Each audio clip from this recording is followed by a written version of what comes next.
How's it going, everyone? College Lefty, and in this video we have the brand new Dog Days of Summer bosses to talk about. I'm actually going to make a couple of predictions as well as talk about a potential patch or why I believe SDS should implement at least some type of patch. So let's go ahead and get right into it.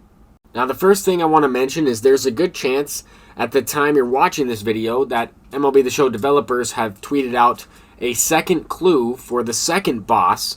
We have already had the henchman revealed, as well as Cal Ripken Jr. as the first of the three bosses. Okay, so this is going to be a 2-week program. It mentions that on the updated schedule, featuring these 5 henchmen and Cal Ripken Jr. and 2 other cards. Now, if I were to predict what I think it could be, it might follow the same trend as the henchman, where one of the cards is a retro finest in Cal Ripken Jr., 99 overall. This card should be pretty juiced. And the other 2 bosses, one of them might be an award series card and the other one might be a milestone card. All 3 of them could definitely be retro finest cards as well. But those are my initial predictions, my initial thoughts.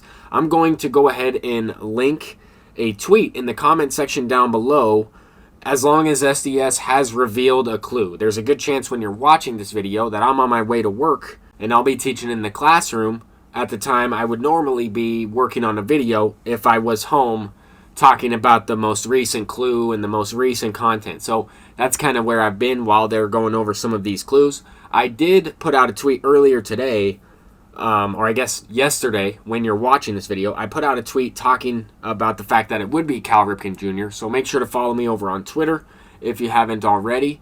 But that link to the tweet will be in the comment section and it will be pinned at the very top.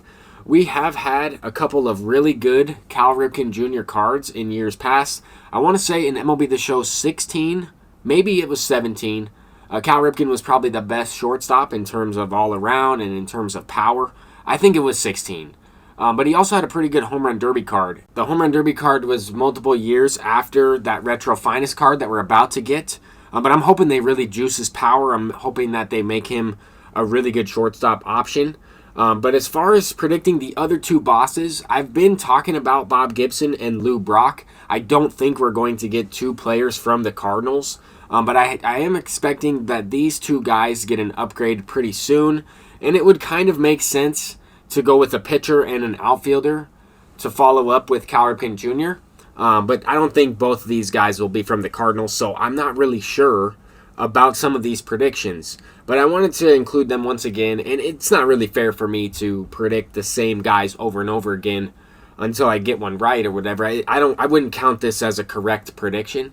But I think another good card could be Jeff Bagwell. I'm pretty sure he only has, the 89 overall card that was featured in a different program as a Legends and Flashback Diamond, as well as Harmon Killebrew. I was thinking about Harmon Killebrew a little bit. I think he might also have a 90 overall card, but I'm kind of predicting some National League players, some American League players. This is unrelated, but in the previous Battle Royale program, some of the, biggest content that we've recently got in the game, other than Ken Griffey Jr. and some of these really good 99 overall cards in the Field of Dreams program, the Battle Royale program had 2 American League players. So I think that actually 3 American League players if you count Kevin Youkilis. I think this next program might have 2 National League players and then Cal Ripken Jr.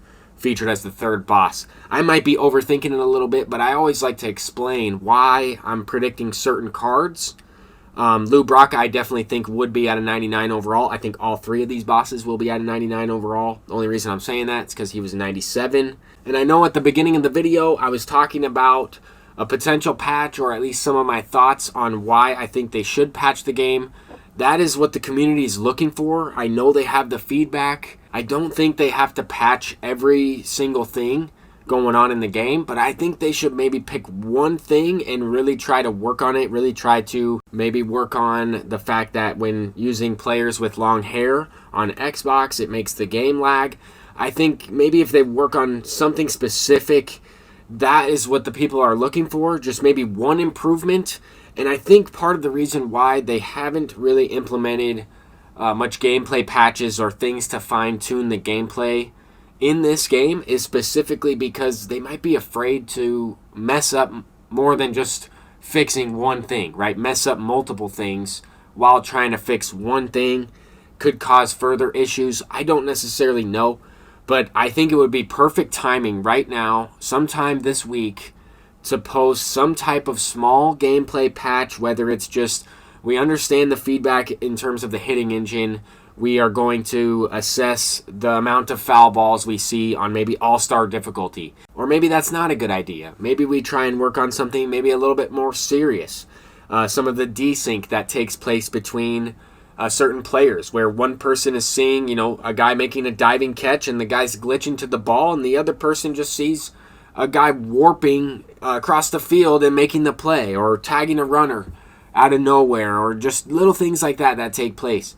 A ball going over the fence but counts as potential out, and then it changes the inning and we see 3 different scores. I'm just talking about circumstances that I've seen, certain little glitches and bugs in the game.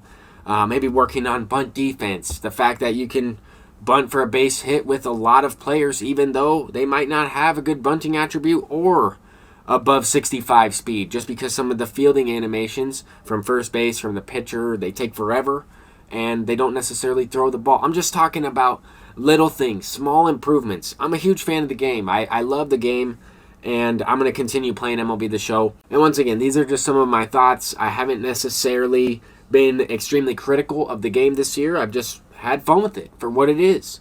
And I'm going to continue to do that, but I think it's the perfect time.